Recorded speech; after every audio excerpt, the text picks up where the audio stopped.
राधे राधे दोस्तों, आइए आज बात करते हैं महाभारत की 11 रहस्यमयी महिलाओं के बारे में।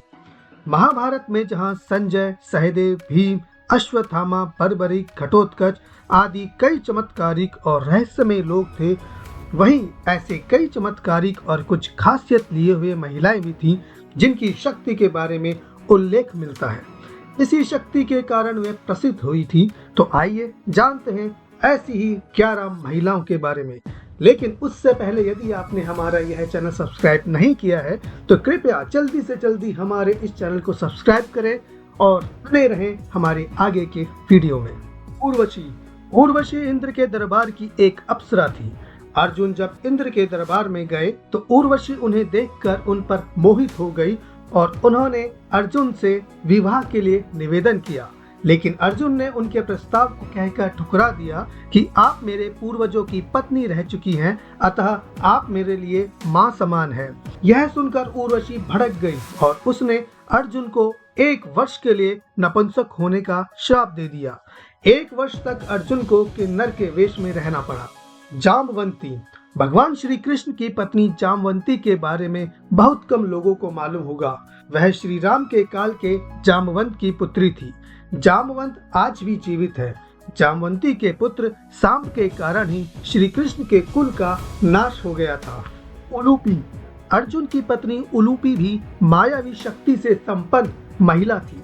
कहते हैं कि उलूपी जल परी थी। उन्हीं ने अर्जुन को जल में हानि रहित रहने का वरदान दिया था।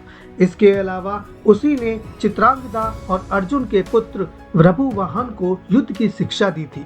महाभारत युद्ध में अपने गुरु भीष्म पितामह को मारने के बाद उलूपी ने ही अर्जुन को शाप मुक्त किया था। एक अन्य युद्ध में अपने पुत्र के हाथों मारे जाने पर उलूपी ने ही अर्जुन को पुनर्जीवित भी कर दिया था। हिडिंबा, राक्षस जाति की हिडिंबा को पांडु पुत्र भीम से प्रेम हो गया था। उसने अपनी माया से सुंदर शरीर धरकर भीम से विवाह किया और बाद में वह अपने असली रूप में आ गई। हिडिंबा और भीम का पुत्र घटोत्कच था। घटोत्कच का पुत्र बर्बरीक था। द्रौपदी के शाप के कारण ही महाभारत के युद्ध में घटोत्कच कर्ण के हाथों मारा गया था।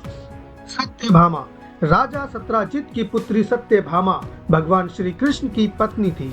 सत्यभामा बहुत ही सुंदर और देव माता अदिति से उनको चिर यौवन का वरदान मिला था। वह राजकार्य और राजनीति में रुचि लेती थी। नरकासुर से युद्ध के दौरान सत्यभामा ने भी युद्ध लड़ा था। सत्यभामा के कारण ही धरती पर परिजात के वृक्ष पाए जाते हैं, क्योंकि उन्होंने ही श्री कृष्ण से इसे स्वर्ग से लाने को कहा था। भानुमति, दुर्योधन की पत्नी भानुमति युद्ध कला, शतरंज और कुश्ती में पारंगत थी। कहते हैं कि एक दिन उसने कुश्ती में दुर्योधन को भी पटकनी दे दी थी। भानुमति के कारण ही यह मुहावरा बना है, कहीं की ईंट कहीं का रोड़ा, भानुमति ने कुनबा जोड़ा। भानुमति बेहद ही सुंदर, आकर्षक, तेज बुद्धि और शरीर से काफी ताकतवर थी। गांधारी ने सती पर्व में बताया है कि भानुमति दुर्योधन से खेल खेल में ही कुश्ती करती थी, जिसमें दुर्योधन उनसे कई बार हार जाया करते थे। द्रौपदी, कहते हैं द्रौपदी का जन्म यज्ञ से हुआ था, इसलिए उसे यज्ञसेनी भी कहा जाता है। द्रौपदी को पंचकन्याओं में शामिल किया है। पुराणानुसार 5 स्त्रियां विवाहित होने पर कन्याओं के समान ही पवित्र मानी गई है। पहली अहिल्या, दूसरी द्रौपदी, तीसरी कुंती, चौथी तारा और 5वीं मंदोदरी। कुंती को यह वरदान था कि वह किसी भी देवता को बुलाकर उनके साथ नियोग कर सकती थी। इस विद्या को उसने माद्री को भी सिखा दिया था, जिसके चलते माद्री को नकुल और सहदेव नामक 2 पुत्र मिले और कुंती के पुत्र कर्ण, युधिष्ठिर, अर्जुन और भीम थे।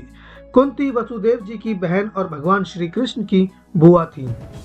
गांधारी की आंखों में अद्भुत शक्ति थी।